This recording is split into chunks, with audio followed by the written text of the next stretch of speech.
Welcome to our first ever City Chat session. I'm Joyce Dooley, Senior Research Analyst and Content Person for Zpryme Research. Joining us today is none other than Chelsea Collier, Smart City Leader Extraordinaire. Chelsea, so good to have you today. Oh, I love always talking with y'all, so thanks for having me.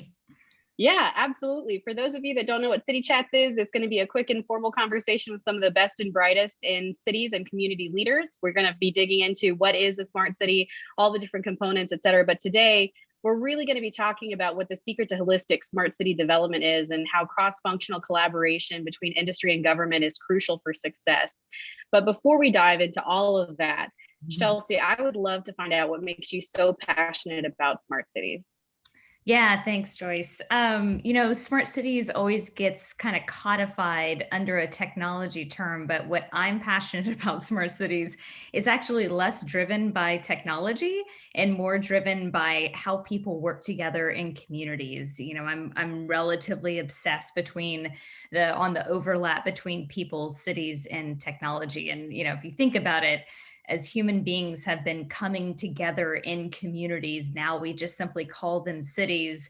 It's been this exploration of, how do we explore who gets what, who has access to what, how do we deploy those resources more effectively and more equitably.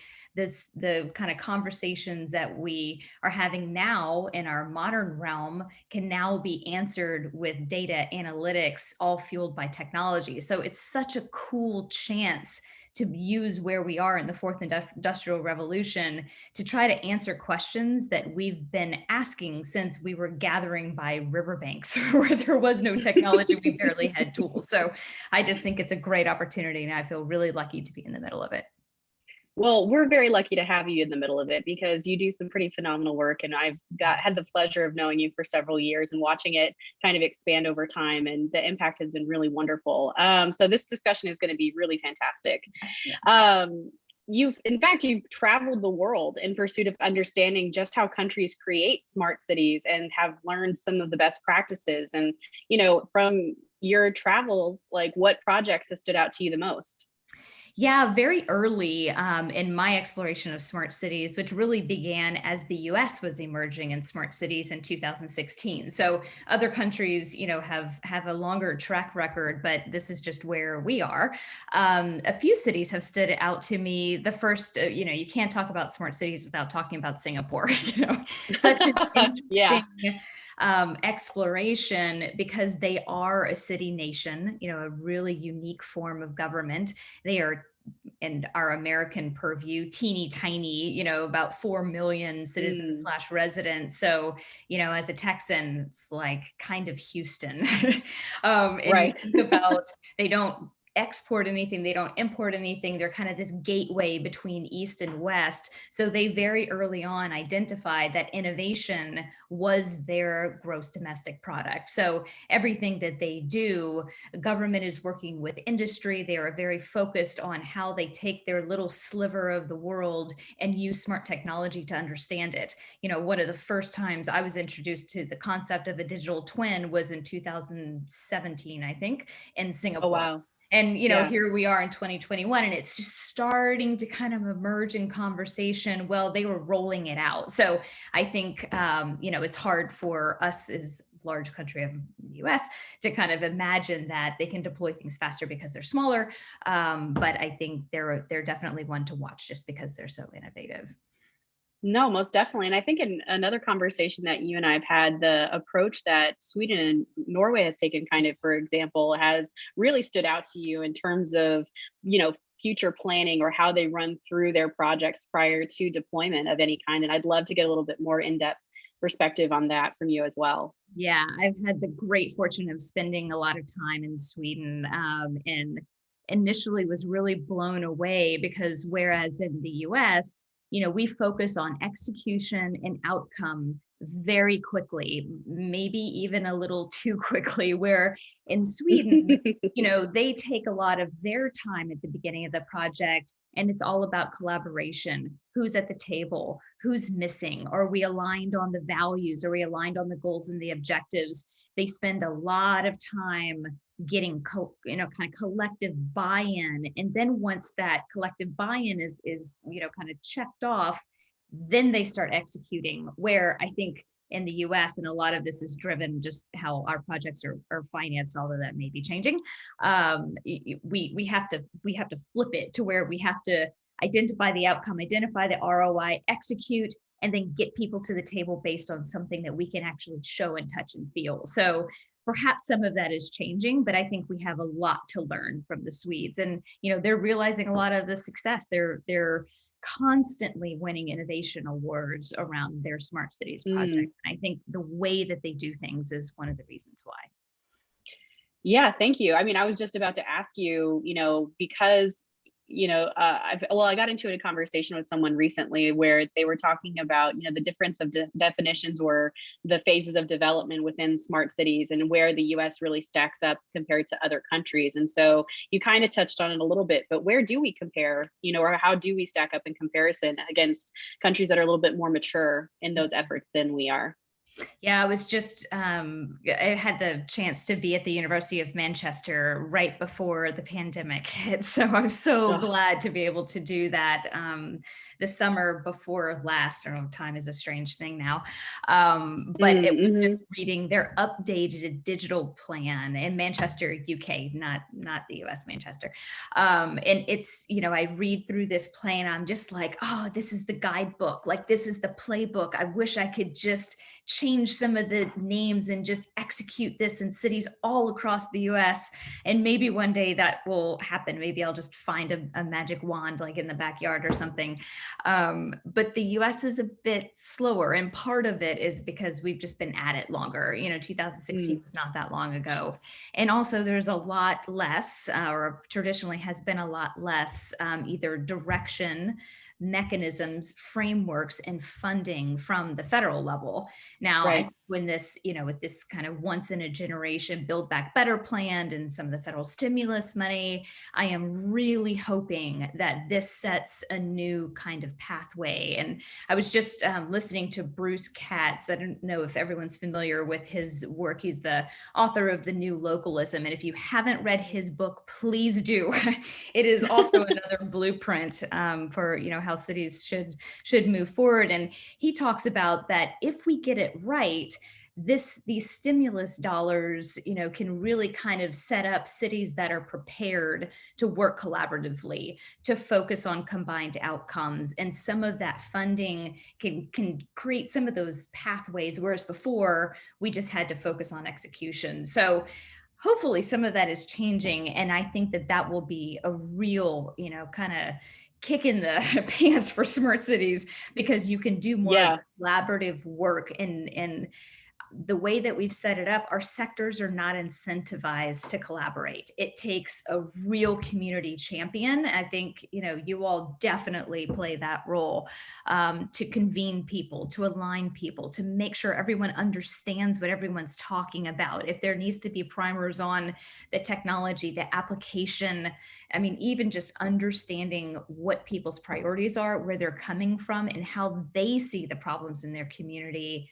is such a monumental task. So the US, because we are so bottom up, we are so entrepreneurial, we are so, community driven, 20,000 cities across our massive landmass, it's more challenging than, smaller population countries. But I think we can get there if we think locally, regionally, and we think collaboratively.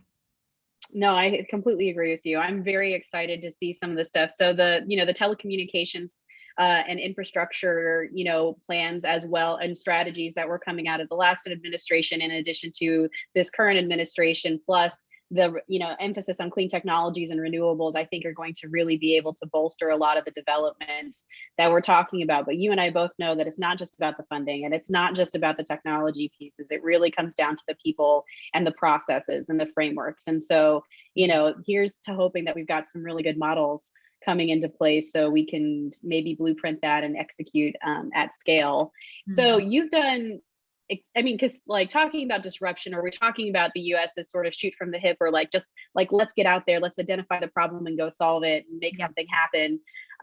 You've done extensive work too within the startup and entrepreneurial ecosystem. What role do you see those disruptors playing in civic innovation? Yeah, I think that where we're headed is that entrepreneurs will be leading some of these initiatives. I Mm. think historically, and again, we're talking historically in the past 6 years, which isn't true historically, but I think startups have been seen, and the startup sector has been, okay, when we've got some projects, then we'll bring in startups to kind of source some ideas around these very, very specific prescriptive um, tasks or ideas or needs, where I think that will be flipped. And those disruptors, those entrepreneurs, those innovative thinkers will be at the leadership table saying, well, we haven't even thought about fill in the blank, or what if we understood this from a different perspective? They don't come with, kind of entrenched thinking.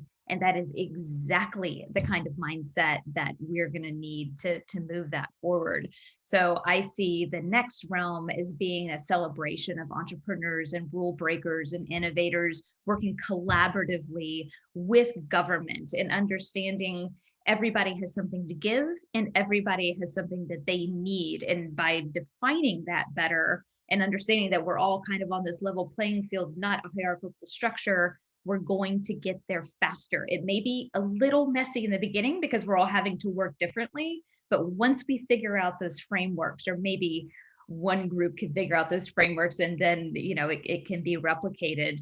I think it's just going to get a lot more fun, and it's not going to feel as sticky, and it's not going to feel as hard and as challenging Mm. as I think the past, kind of I half a think decade sticky is a has. really great way to describe it. It is sticky. Having worked in a public-private partnership, with entrepreneurs and local government through the CivTech SA program in San Antonio, there was some really great lessons learned and some unique opportunities for the city itself to experience, maybe more agile development and, more innovative processes or thought processes and ideation to problem solving. And then on the flip side, the benefits of startup companies getting to work with clients like cities, is invaluable. It really helps develop and mature their ability to, think about their scalability and growth, as well as have larger impact and reach. So it's a very exciting time for that kind of partnership and collaboration.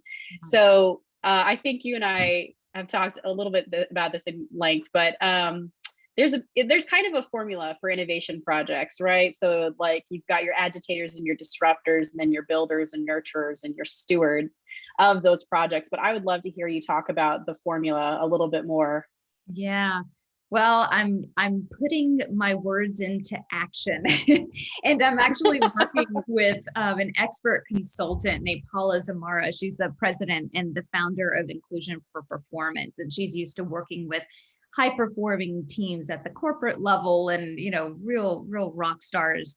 And so it's been really fun to work with people who are not of this sector, but bring some of the kind of leading thinking and the best principles, and say, how can we blow up what feels sticky and what doesn't feel fun, what doesn't feel creative, and how can we use these frameworks to light people up across all sectors? And how do we make it comfortable for innovators to be a part of the conversation along with folks who have had a more traditional career? How do we bring in creatives and artists who are really not used to working with government, and they think of government as a granting opportunity as opposed to a transformational community opportunity? And we Mm. all have a chance to shift our minds in that, and everyone has a role.